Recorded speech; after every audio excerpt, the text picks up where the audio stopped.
Boa tarde, meu nome é Vitor Jorge da Cruz, eu faço Engenharia de Aquicultura pela UFSC e eu vou apresentar um pouco sobre o meu projeto de cultivo de microalgas. Esse projeto de cultivo de microalgas foi pensado para obter uma melhor otimização no crescimento, junto com investimentos para maior produção de microalgas. Em relação a outros projetos já desenvolvidos, esse tem a intenção de mostrar a maior eficiência quando as microalgas são submetidas à irradiância mais bem distribuída e com maior área de contato. O empreendimento foi pensado para se localizar em Santo Amaro da Imperatriz, em Santa Catarina, aproximadamente nessa região. E agora falando um pouco do clima local, na região de Santo Amaro da Imperatriz, em Santa Catarina, o mês mais quente é fevereiro, com máxima de 29 graus e mínima de 22 graus. Enquanto o mês mais frio é julho, com máxima de 21 graus e uma mínima de 12 graus aproximadamente. Em relação à chuva, o mês que mais possui a presença de chuvas é janeiro, que tem uma média de 164 milímetros de precipitação, enquanto abril, que é o mês que menos possui essa precipitação de chuva, possui aproximadamente 87 milímetros. Sol. O mês que possui mais radiância ele tem uma duração de aproximadamente 3,2 meses, que ocorre de 1º de novembro a 8 de fevereiro, com uma média diária de ondas por metro quadrado acima de 6,2 kWh. Enquanto o mês com menos irradiância ele dura 3 meses, que é de 5 de maio a 6 de agosto, com média de ondas por metro quadrado abaixo de 3,9 kWh. Em relação à umidade, foi um pouco difícil de encontrar. Eu encontrei um dado de 15 dias apenas. E nesses 15 dias teve uma variação de umidade relativa de 96% a 45%. Em relação aos ventos, a máxima de vento nessa região é de 17,3 km por hora, enquanto o mínimo é de 13,8 km por hora. E a direção predominante desses ventos é a direção norte. As espécies que vão ser cultivadas são a Phaeodactylon tricornutum, que é PTR, e Quetocereus mulleriae, que é a CMU. Aqui tem umas imagens da PTR e da CMU para poder dar uma ilustração. E em relação aos índices zootécnicos, a biomassa é um dos principais índices de crescimento para o cultivo de microalgas, onde precisa analisar e ver o quanto que foi produzido em determinada cultura. Para ambas as microalgas escolhidas, é desejado no mínimo 2 gramas de litro por cultura. Outro indicativo do crescimento é a contagem de microalgas, realizadas em câmeras de Neubauer. Essa contagem é realizada diariamente e é indicada para acompanhar e verificar se a cultura entrou em fase estacionária ou não. A temperatura necessária para o cultivo é entre 20 e 22 graus, que será ajustado com condicionadores de ar. E a irradiância, as culturas serão submetidas a uma irradiância de 100 micromols com lâmpadas LED que cobrem verticalmente os sacos.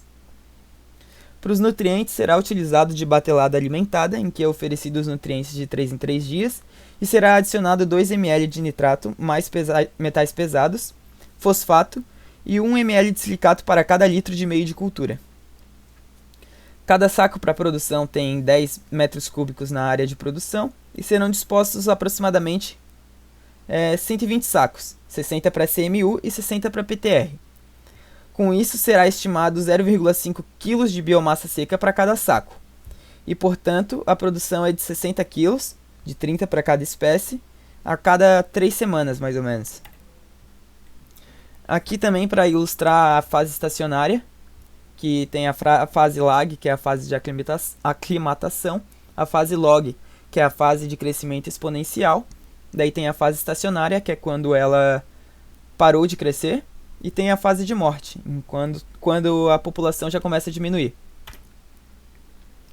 Aqui tem-se a planta de edificação com as áreas respectivas. A área de produção será terá 602,68 metros quadrados.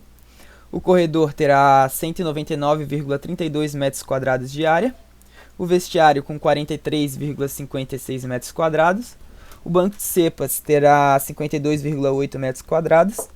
O refeitório terá 99 metros quadrados. E microscopia, a sala de microscopia terá 146 metros quadrados.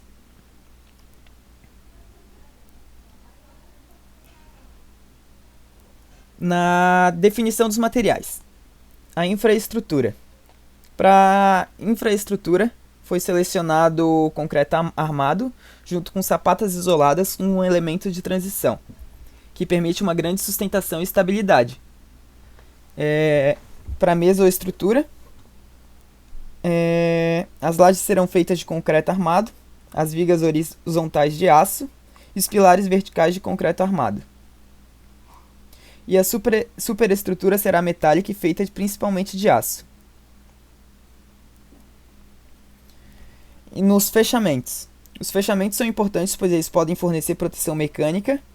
No fechamento encontra-se uma cumeeira, um beiral de 50 cm para proteger da chuva. As telhas serão de metal galvalume trapezoidal, com uma armação de aço. E o fechamento lateral vai ser de tijolo baiano, enquanto o revestimento será cerâmico.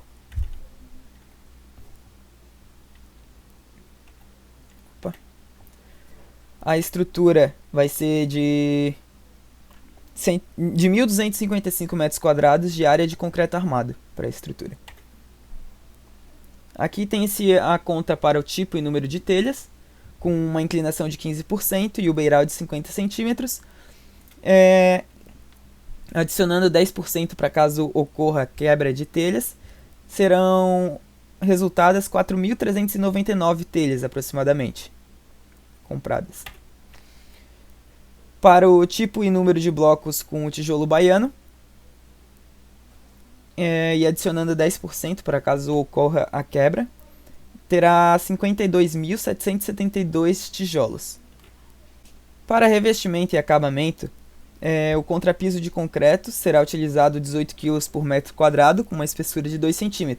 Portanto, terá 36 kg por metros quadrados. E cada saco tem 30 kg, então fazendo a conta, cheguei ao resultado de 1.506 sacos. E para peças cerâmicas e tipos de piso e de parede, para os pisos terá 13.975 peças, enquanto para as paredes será utilizado o mesmo tipo de peça cerâmica e terá 6.937 peças, totalizando 20.911 peças.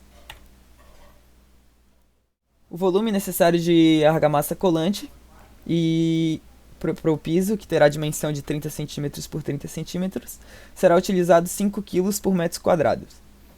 E em 1.143,36 metros quadrados será utilizado 5.716,8 kg ou 5,7.168 metros cúbicos de argamassa colante dupla.